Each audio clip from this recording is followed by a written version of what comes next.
Salutare, bun, bine, eu sunt Albe și bine v-am găsit la seria noastră numită Educul. Este cea mai tare serie care am văzut-o în viața mea și vreau să vă prezint ce am mai făcut. Am mai făcut o casă înăuntru. Asta e camera unde să dormim noi ca boșii.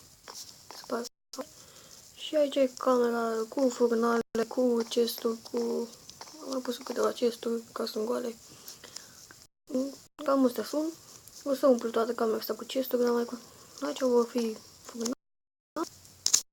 Și chesturi, atâta va fi aici. Poate și... Da, și vreau să găsești cât mai repede diamante pentru... Cum să spun? Pentru... Să iau obsidian, îmi trebuie. Poți să iau și cu târnă copul de iron. Problema e că... Stau mult. Și cred că nu mi-l dă obsidian. Și mai bine să fiu sigur trebuie să găsesc diamante. Și mai am o peșteră care n-am explorat-o pe tot. Și poate găsesc acolo. Dar măcar fac eu mină.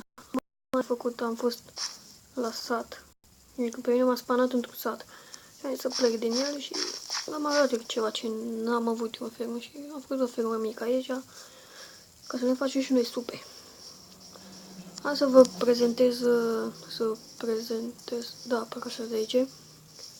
Tot ce am făcut eu, pentru că am mai făcut ceva pe la ferme, la animale. Bun, casa asta mică, cred că o știți. În copacii ăia i-am plantat eu acolo frumos să fie. Vreau să... Ăsta și urechea lângă casă, dar m-am plantat pe undeva, pe la fermă. Eu i-am pus. Cred că v-am mai prezentat într-un episod. Aoleu.